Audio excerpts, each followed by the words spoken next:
예, 어제 새벽에 있었던 북한의 기습적인 미사일 도발과 관련해서 국제사회도 긴박하게 움직이고 있습니다. 관련 내용 전문가와 함께 얘기 나눠보겠습니다. 김열수 한국군사문제연구원 실장, 왕선택 YTN 통일외교 전문기자 나와 있습니다. 안녕하십니까? 네, 안녕하세요. 예, 김 실장님, 지금 국제사회 어제 북한이 미사일 발사하고 이제 하루가 지났는데요. 반응이 어떤 것 같습니까? 전반적으로. 전체적으로 보면 북한이 한 행위 자체는 유엔 안전보장이사의 결의를 위반한 거고요. 예. 사실상 국제사회의 이런 결의 자체를 아주 보란 듯이 지금 차버리는 그런 행위를 했기 때문에 여기에 대한 이제 들끓는 분노들이 굉장히 많이 있다고 봐야죠. 조금 전에 보도에서 나갔다시피 유럽연합에서는 그 각국들이 굉장히 이제 엄격한 조치들을 취하고 있고 유엔 안전보장이사에서는 바로 안보리를 소집해가지고 계속해서 이 문제를 가지고 논의를 했었죠. 예.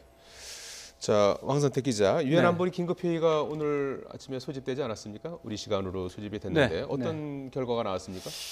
논의를 하고 이제 북한의 미사일 발사에 대해서 이제 규탄하는 이런 목소리에 대해서는 다들 공감이 있었는데 다만 상식적으로 예상했던 의장 성명이라든가 아니면 그거보다 한 단계 낮은 언론 성명 이런 게 나올 것이라고 예상을 했는데 그런 것은 나오지 않고 단지 이제 토의를 하고 끝난 것 같습니다.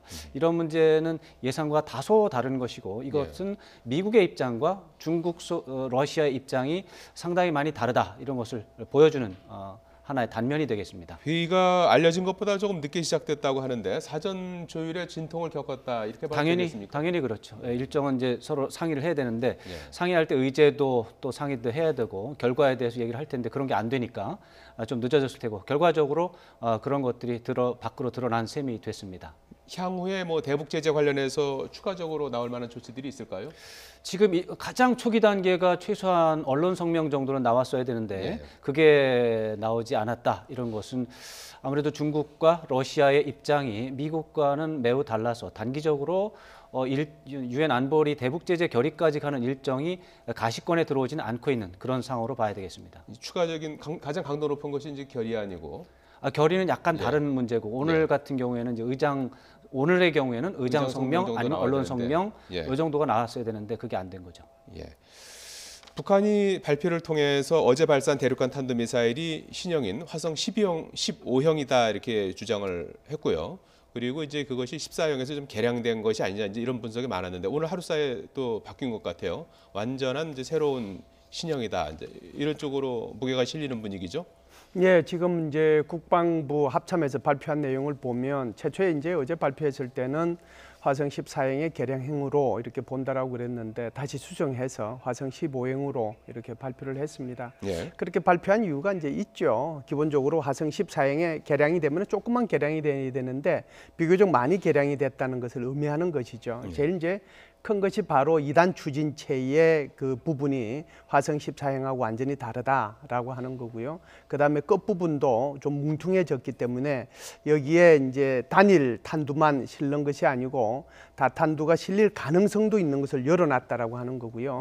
그리고 전체적으로 이제 길이가 조금 늘어났습니다. 길이가 늘어났기 때문에 화성 14형 같은 경우는 바퀴가 8축인 16개가 실어 날랐는데 이번 같은 경우에는 9축이거든요. 9개, 18개. 그러니까 8개, 16개에서 9개, 18개로 바뀌었죠. 지금 저희가 만들어 본 AR 그래픽이 좀 나오고 있습니다. 그래서 전체적으로 보면 이걸 가지고 그냥 개량형으로 분석하기가 좀 벅차기 때문에 결국 이제 북한이 언급한 화성 15형으로 정정해서 발표를 한 것으로 보입니다. 왕선택 기자, 일반인들이 볼 때는 화성 14형이나 화성 15형이나 잘 구분을 잘 못할 것 같기도 하고요. 화성 14형도 이해를 잘 못할 것 같기도 한데 어떤 차이가 있는 거죠? 이번에 나온 화성 15형은 육안으로 보기에도 차이가 납니다. 하나하나 말씀드리면 처음 그 탄두 꼭대기 부분이 다릅니다. 그 화성 14형은 뾰족하고요. 지금 이제 지나가고 있습니다만 이게 지금 화성 15형 오늘 나온 그림인데 이게 이제 앞에 제일 앞에 지금 뭉툭하지 않습니까? 화성 14형은 뾰족합니다. 굉장히 다릅니다. 그리고 이제 중간이 이제 2단계고 마지막에 이제 밑에가 큰 데가 1단계인데 2단계 부분이 1단계랑 거의 두께가 같아요. 직경이 화성 14형은 밑에하고 중간하고 차이가 나서 육안으로 보기 차이가 나는데 이거는 거의 차이 안 납니다. 그래서 2단계가 훨씬 더 뚱뚱해졌어요. 뭉툭하군요. 뭉툭한 것도 있죠. 이제 탄두가 뭉툭해졌고 2단계 중간에 들어가 있는 2단계 추진체가 더 두꺼워져 가지고 1단계랑 거의 같아졌어요. 그 어떤 멀리서 이제 2단계가 더 커진 거죠. 그 안에 내부 구조가 더 많이 들어간 거죠. 그렇기 때문에 엔진이 더 많이 들어갔다고 보는 거죠. 그 화성 14형의 경우 이제 보조 엔진, 작은 엔진이 4개가 들어간 걸로 추정해 왔어요. 그런데 저 정도로 두께가 커졌다면 6개쯤 들어가지 않았을까라는 분석이 현재 나오고 있습니다. 뭐 물론 외형만 보고서 판단하기에는 좀 어려움이 있습니다만 두께가 두꺼워졌기 때문에 보조 엔진이 더 들어갔을 것이고 더 들어갔기 때문에 그래서 추력이 더 커져서 이번에 이제 4,500km까지 고도가 나와서 거리가 더 많이 난 게 아닌가. 이런 현재 오늘 상황에서 이제 초기 분석이 그런 분석이 있습니다. 예. 그러면 북한이 어제 본인들이 이제 핵무력을 완성했다 이런 주장도 하지 않았습니까? 그 말에 조금 설득력이 있는 겁니까? 저는 좀 설득력이 떨어진다라고 생각하고요. 예. 오히려 그 표현 자체가 김정은의 어떤 그 초조함 이런 것들이 묻어난 그런 표현이라고 저는 봅니다. 그 이제 문장의 전체적인 주어가 이제 김정은으로 돼 있거든요. 김정은이가 그렇게 얘기했다라고 그렇게 돼 있고요. 또 이것이 이제 문제가 될 수 있는 것이 왜 그러냐 하면 어제 같은 경우에 화성 14형을 정상 각도로 쏴서 몇천 킬로를 날려보내고 그리고 난 뒤에 핵무력의 완성을 얘기했다라고 하면 그게 신뢰성이 있는데 어제 같은 경우는 고각 발사를 했잖아요. 4,500km 올라간 고각 발사를 해놓고는 핵무력이 완성이 됐다라고 얘기하면 이걸 가지고 어느 나라의 이 전문가들이 그걸 믿어주겠느냐. 그럼에도 불구하고 김정은이가 이렇게 얘기했다라고 하는 것은 그만큼 지금 좀 초조함이 그 속에 묻어 있다 이렇게 볼 수가 있죠. 이 부분은 더 검증이 돼야 되고 실제 정상 각도를 통해서 사격을 하고 난 뒤에 검증되고 난 뒤에 할 표현이라고 저는 봐요. 예, 왕 기자가 볼 때는 어떻습니까? 지금 뭐 ICBM급이다, 뭐 ICBM이다, 뭐 이제 이런 평가에 따라서 이제 대응이 달라지는 거 아니겠습니까? 나라마다 조금씩 입장이 다른 것 같기도 하고요. 어느 정도로 실력을 어느 정도로 봐야 되는 것 같습니까? 어제 이제 미사일을 처음 발사했다고 했을 때 이제 모두가 국제사회가 관찰을 한 것은 ICBM에서 이제 거리가 되느냐 안 되느냐, 대기권 재진입이 되느냐 안 되느냐, 그다음에 탄두 중량을 최소한 500kg 이상을 운반할 수 있는 능력을 안정적으로 보여주느냐 안 보여주느냐 이런 거에 대해서 1번은 사실은 이미 검증이 됐고 거리는 충분히 나온다고 검증이 됐고 대기권 재진입이 그동안 안 됐다라는 거거든요. 근데 어제 그것으로 봐가지고는 아직 확인이 안 됐습니다. 대기권 재진입 문제가. 그다음에 탄두를 500kg 이상의 무거운 탄두를 실어날 수 있는 능력이 있는지 없는지에 대해서도 검증이 안 됐습니다. 그런데도 불구하고 북한이 이제 국가 핵무력 완성을 스스로 주장하는 것은 이것은 기술적인 차원보다는 오히려 정치적인 어떤 목표가 있다, 이제 의도가 있다 이렇게 볼 수 있고요. 그 부분에 대해서는 이제 앞으로 꼼꼼하게 좀 조사를 해봐야 될 텐데 아무래도 이제 북한 김정은의 입장에서는 이제 신년사를 이제 앞으로 한 달 정도 뒤에 발표를 해야 될 텐데 신년사에서 핵과 경제 병진 노선의 성공을 주장해야 되거든요. 핵과 경제 병진 노선을 하려면 핵 문제에 있어서 일단락이 됐다. 이제는 경제에 이제 몰입을 할 수 있다라고 하는 것을 내년 신년사에 어느 정도 메시지를 발표하려면 이 국가 핵무력, 이 핵 문제에 대해서 어느 정도 마무리를 하고 가는 이런 게 좀 필요한데 아무래도 어제의 그런 문제 또 오늘 북한에서 나온 여러 가지 문건을 보면 국가 핵무력의 완성이라고 하는 부분은 앞으로 김정은이 도발 쪽보다는 경제 개발 쪽에 무게를 두기 위한 사전 포석일 가능성 이 부분에 좀 더 주목을 할 필요가 있다 이렇게 볼 수 있습니다. 그러면 뭐 추가적으로 핵실험 가능성은 이제는 조금 낮아졌다 이렇게 봐도 되는 겁니까? 저도 이제 우리 왕 기자께서 말씀하신 부분 일정 부분 동의하는데요. 그만큼 조급함이 묻어 있다라고 하는 것은 국면을 전환할 필요가 있다라고 보는 거거든요. 왜 그러느냐 하면 내년도가 북한으로 봐서는 굉장히 중요한 해입니다. 물론 한국도 정부 수립 70주년이지만 북한도 정부 수립 70주년이잖아요. 그리고 이제 올해 같은 경우에 신년사를 통해서 뭐 마감 단계에 들어섰다라고 얘기를 했는데 마감됐다라고 얘기를 해야 되는 거거든요. 그렇기 때문에 이런 조급함이 결국 그런 표현으로 나타났고 그리고 내년도 이제 신년사에 가게 되면 드디어 우리는 이제 핵무기 보유국이 됐다라고 이제 얘기하고 그리고 나면은 핵실험을 해야 될 이유도 없고 장거리 미사일을 발사해야 될 이유도 없잖아요. 그래서 오히려 이제 다른 나라가 북한에 대해서 이게 뭐 겁이 나서 핵실험도 못하고 또는 장거리 미사일도 발사하지 못하는구나 하는 그런 그 초조감에서 해방될 수도 있거든요. 그래서 이제 다양한 포석들이 뭐 여기에 있다라고 봐야죠. 우리는 이제 그렇게 생각하더라도 또 미국이 또 변수 아니겠습니까? 그렇죠. 이 75일 만에 북한의 미사일 도발에 대해서 미국이 초강경 기조로 돌아섰다 이런 평가도 나오고요. 실제로 니키 헤일리 유엔 주재 미국 대사도 아주 강경한 발언들을 쏟아냈어요. 이제 그거에 대해서는 우리가 이제 미국의 대외 정책 운영 방식을 좀 이해할 필요가 있는데 트럼프 대통령의 대북 정책 최대 압박과 관여라고 하는 이제 두 가지 트랙으로 가고 있고요. 양쪽 다 최대로 간다라고 하는 틀이 있습니다. 그 중에서 압박 부분은 트럼프 대통령 본인이 하고 그리고 참모 중에서는 니키 헤일리 대사가 합니다. 그 메시지 전달을. 그래서 니키 헤일리 대사는 처음부터 일관되게 북한에 대해서 압박하는 발언만 했고 틈만 나면 압박하는 발언을 가장 강경하게 하는 사람이 니키 헤일리 대사가 되겠습니다. 그런데 동시에 미국의 트럼프 대통령의 최대 관여라고 부분은 동시에 작동을 하고 있고 이 부분은 대체적으로 이제 렉스 틸러슨 미 국무장관이라든가 이쪽을 통해서 지금 물밑으로 이제 들어가고 있기 때문에 제가 볼 때는 초강경으로 돌아선 것이 아니라 지금 상황에서 북한이 미사일 도발이라고 하는 고강도 도발을 했기 때문에 지금 상황에서는 단기적으로 굉장히 그 규탄하고 분노하는 이런 분위기를 보여줘야 되고 그렇다면은 지금 상황에서는 니키 헤일리 대사를 앞세워서 분노감을 표출하는 게 좀 더 유리할 텐데 그렇다고 해서 이것을 관여라고 하는 부분이 중단되고 압박만 한다. 이것은 잘못 이해한다. 저는 그렇게 생각하고 있습니다. 지금 뭐 니키 헤일리 대사도 아주 강경 발언을 쏟아냈고 트럼프 대통령도 김정은에게 뭐 병든 강아지 뭐 이렇게 이제 조롱 어린 그 표현, 새로운 표현도 또 등장하고 했는데 어떻게 보십니까? 지금 거기에 추가해서 틸러슨 국무부 장관도 우리의 대북 제재 목록이 줄줄이 계획돼 있다라고 얘기했거든요. 그러니까 뭐 역할 분담은 분명히 있을 수 있어요. 역할 분담은 있지만 지금 현재 상태로 보면 외교적이고 군사적인 압박, 소위 말하는 모든 옵션은 테이블 위에 올려 있다라고 하는 것을 가시적으로 보여줄 겁니다.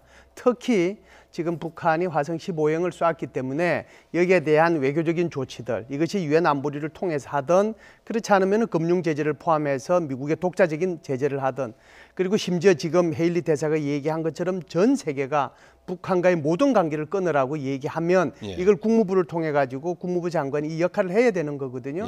그런 역할들이 제가 볼 때는 당분간 지속되지 않겠느냐. 그래서 대화의 길은 열려 있고 문은 열려 있지만 그것은 후순위로 조금 좀 밀려 있는 그런 상태다라고 볼 수 있죠.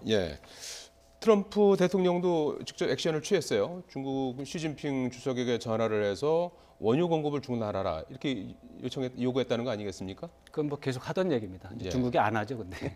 근데 화성 15형 발사 이후에 이제 즉각 전화해서 이제 그런 통화를 했다는 건데요. 좀 다른 거 아니겠습니까?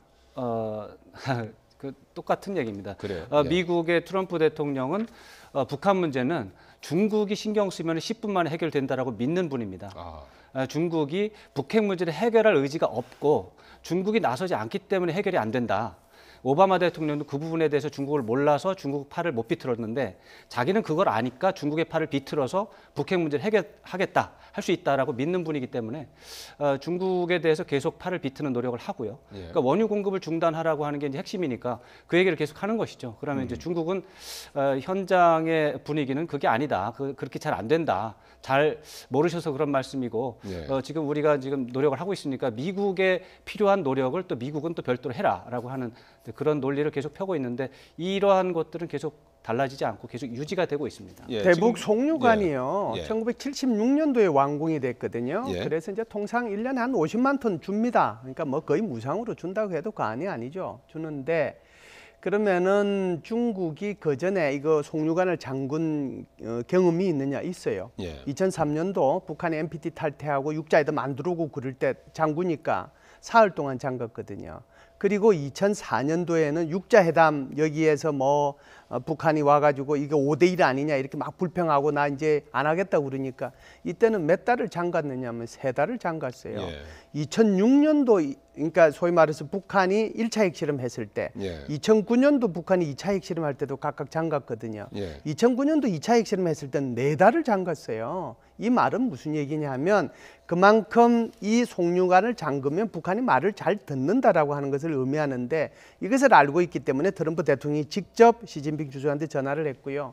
그러면 이제 제대로 잠글 거냐 하는 건데 제가 볼 때는 영구적으로 잠그지는 않되 당분간 시진핑 주석이 트럼프 대통령의 요구에 응하는 형태로 어떤 형태로든지 간에 그것이 며칠이든 뭐 또는 뭐 한 달이든 이렇게는 잠글 가능성은 있다라고 저는 봅니다. 아, 그렇군요. 그리고 이제 이것이 이제 러시아로부터도 지금 1년에 한 16만 톤 정도를 원유를 수입해 오거든요. 북한이. 왜 그러냐면 중국과의 관계에서는 계속해서 이게 이제 문제가 생기니까 루트를 새로 뚫어 놓은 거죠. 그렇기 때문에 지난번에 트럼프 대통령이 에이펙에서 이 푸틴 대통령을 만나서 북한 핵 문제에 대해서 얘기를 하고 이 러시아의 협조도 요구한 것도 바로 이런 부분을 얘기한 거거든요. 그럼에도 불구하고 푸틴 대통령은 우리나라 대통령하고 푸틴 대통령하고 만났을 때 푸틴 대통령이 우리는 원유 공급 얼마 안 하니까 절대로 이거 제재해가지고는 뭐 할 수가 없다. 북한 같은 경우에 풀을 먹는 한이 있더라도 핵무기 포기하지 않을 것이다라고 좀 부정적인 입장을 나타냈는데 우리가 얘기하는 거하고 트럼프 대통령이 직접 시진핑 주석한테 전화를 걸고 또 푸틴 대통령하고 얘기하는 거는 좀 차원이 다를 거라고 봐요. 일정 부분은 협조를 받을 수 있다라고 저는 봅니다. 예. 지금 미국이 만작거리고 있는 카드 중에 하나가 이제 그 원유 공급 중단하는 거하고 또 하나가 이제 해상 수송 중단하는 부분이라고 하는데요. 그것도 가능성이 있는 겁니까? 이제 그런 거를 이제 과거에 많이 해보려고 했습니다. 이제 특히 조지 W 부시 행정부 때에 PSI라 그래가지고 이제 해상 봉쇄, 해상 검색이라는 걸 사실 추진을 했는데 현실적으로 잘 안 됐죠. 여러 가지 기술적으로 어려움도 있고요.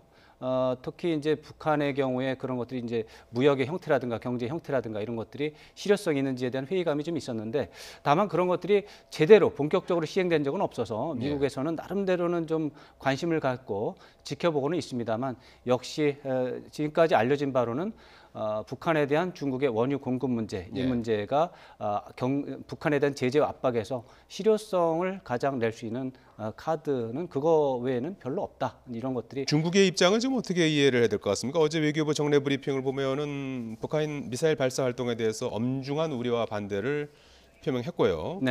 또 북한이 안보리 결의를 준수하기를 촉구하고 한반도 긴장을 가속하는 행동을 중단하길 바란다. 이런 브리핑을 내놓지 않았습니까? 최근에 또 북중 관계가 또 심상치 않고 그런 상황인데요. 지금 중국의 입장은 어떤 거라고 봐야 되는 겁니까? 중국의 입장은 사실 굉장히 일관되어 있습니다. 비핵화, 핵 문제에 대해서는 결연하게 반대한다는 것이고 그 문제 때문에 북한하고 관계 악화를 감수하고 있습니다. 그러나 북핵 문제가 발생한 원인, 배경에 대해서는 미국이나 한국의 입장과 매우 다른 입장이고 오히려 북한의 입장에 일부 동조하고 있습니다. 다시 말해서 북한이 핵무기를 개발하는 것 자체는 나쁜 일이지만 그것을 하게 된 이유는 미국과 한국의 연합군사훈련이 북한을 무섭게 하기 때문이다. 북한이 그것 때문에 무서워서 불가피하게 방어 차원에서 핵무기를 개발하는 것이다. 그러니까 한국과 미국에서 북한을 겁주는 행동을 하지 말아야 된다라고 하는 것이 중국의 기본적인 인식입니다. 이런 인식 속에서 북한에 대해서는 핵무기를 만들지 말아라고 강력하게 촉구하고 있지만 동시에 미국과 한국에 대해서는 연합군사훈련 제발 하지 마라. 그것 때문에 무서워서 만든다는데 왜 그렇게 하느냐라고 양쪽에 대해서 양비론을 하고 있는 입장이기 때문에 중국의 입장이 뭐 이중적이라든가 이렇게 보는 것은 약간 단견이고 계속해서 일관적으로 양쪽 다 양비론을 주장하고 있습니다. 다음 달 4일, 뭐 다음 주에요. 4일부터 다음 주에 한미 양국군 항공기 230대가 동원되는 대규모 군사훈련이 있지 않습니까? 비질런트 에이스. 이 부분에 대해서도 뭐 국제사회에서는 일본 좀 우려하는 목소리도 있고 또 그런데 이건 어떻게 될 것 같습니까? 북한을 도발을 부추기는 자극이 될지요? 일단은 뭐 도발을 부추기는 자극은 될 수 있죠. 우선 이 부분에 대해서요. 잠시 조금 부연 설명을 드리면 사실은 우리가 알게 모르게 미국의 대북 군사 옵션이라고 하는 것이 우리 한국 사회에서 몇 번 이루어졌는데 그게 이제 첫 번째 이루어진 것이 바로 B1B 2대하고 그다음에 일본에서 썼던 F-15K 6대가 NLL 넘어서 북쪽에 가서 작전하고 돌아온 거 있지 않습니까? 그게 있고요. 두 번째는 미국의 핵 전략 잠수함, 핵 추진 전략 잠수함이 들어왔는데 여기에 소위 말해서 데브그루라고 하는 참수 작전을 수행하는 요원들이 탈 수 있는 그 단정 그걸 일부러 공개했잖아요. 그게 이제 있고 한 2주 전에는 항모 강습단, 항공모함이죠. 항모 강습단 3척이 동해 와서 우리 해군하고 훈련한 걸 보여줬지 않습니까? 그리고 이제 좀 전에 말씀하신 바와 마찬가지로 월요일부터 다음 주 금요일까지 이제 5일 동안 비질런트 에이스라고 해서 미국의 F-22 랩터하고 F-35까지 참가하는 230대가 참가하는 대규모 공군 훈련이거든요. 예. 그럼 이 네 가지만 지금 제가 따로따로 말씀을 드렸는데 이 네 가지를 묶어버리면 이것 자체도 어마어마한 그 군사적 옵션이 되지 않습니까? 예. 그렇기 때문에 오늘 헤일리 대사가 얘기한 것처럼 절대로 실수하지 말아라. 미국을 그러니까 트럼프 대통령도 그 얘기를 했지 않습니까? 우리를 깔보고 우리한테 도전했다가 지구상에서 없어진 나라들은 수없이 많다. 그러니까 이건 이제 북한에 대한 경고거든요. 북한에 대한 경고고 그런 차원에서 보면 북한이 여기서 다시 물러설 거냐? 그렇지 않으면 또 다른 도발로 이어질 것이냐 하는 것은 오로지 김정은한테 달려 있는데 그럼에도 불구하고 이것이 북한의 도발에는 명분이 될 수 있다라고 하는 것은 뭐 맞을 것 같습니다. 예. 자, 뭐 이제 12월 한 달도 문 대통령 또 중국 방문도 있고 한반도를 둘러싼 정세가 또 상당히 출렁일 것 같은데 어떻게 전망하십니까? 지금 이제 한중 정상회담이 어떻게 보면 예. 키포인트가 되고 예. 또 다른 이벤트로는 이제 평창 동계 올림픽이라고 하는 것이 이제 2월에 있죠. 네. 예, 2월을 그 앞두고 이제 상황들이 이제 예. 진전이 되고 있기 때문에 이미 이제 올림픽과 관련한 정세 외교는 이제 시작이 되는 상황입니다. 예. 그런 상황 속에서 이런 것들이 어떤 영향을 미칠지 그리고 아까 처음에 말씀드렸습니다만 김정은의 신년사 어떤 식으로 방향을 잡을지 이런 것들이 이제 변수가 될 텐데 여기에서 이제 우리 정부가 할 수 있는 공간은 아무래도 이제 한중 정상회담을 통해서 한중 간의 의사소통을 더 많이 하고 사드와 같은 그런 변수로 인해서 그동안 문제가 됐던 것들을 더 이제 잘 봉합을 해서 이제 북핵 문제와 관련해서 좀 더 협력적인 자세로 나아간다면 이거는 김정은에 대해서 신년사에 대해서도 우리에게 유리한 방향으로 또 유도할 수 있는 부분도 있을 겁니다. 예. 그래서 어떻게 보면 우리가 하기에 따라서 달라져 그런 변수들이 조금 있기 때문에 아무래도 우리 정부의 분발이 조금 더 이제 좀 됐으면 좋겠다 이런 이제 기대를 할 수 있겠습니다. 예. 아무래도 한중 정상회담이 많이 주목이 되겠죠. 예, 오히려 대통령께서는 조금 부담을 덜으셨다라고 저는 생각을 해요. 예. 왜 그러냐면 북한이 지금 미사일을 쏜 상태에서 이미 트럼프 대통령하고 시진핑 주석하고 전화를 통했고 예. 여기에 대한 충분한 협조를 요청한 상태였기 때문에 그래서 우리 대통령께서 다음 달 중순쯤 이렇게 방문을 하더라도 조금 부담을 던 상태에서 방문이 되고 다른 의제들 한중 간의 문제에 대해서 집중할 수 있는 그런 뭐 기회가 됐다라고 하는 측면에서 좀 다행이다라는 생각이 들고요. 예. 지금 왕 선생이 얘기한 것처럼 결국은 이제 북한 스스로가 어떻게 하면은 이제는 핵 무력 국가가 자기 입으로 다 됐으니까 이제는 핵 경제 병진 노선 중에서 경제 쪽에 초점을 맞추겠다라고 하면 도발을 해야 될 이유가 없어지지 않습니까? 예. 그래서 아주 긍정적인 시나리오로 본다면 북한이 핵과 미사일 도발을 멈추고 경제 쪽으로 방향을 턴다면 전체적으로 북한의 핵 문제, 미사일 문제라고 하는 것이 국면 전환할 수 있는 그런 아주 기회가 될 수도 있다 이렇게 볼 수 있죠. 네, 알겠습니다. 예, 지금까지 김열수 한국군사문제연구원 실장 왕선택 YTN 통일외교 전문기자였습니다. 두 분 고맙습니다. 고맙습니다.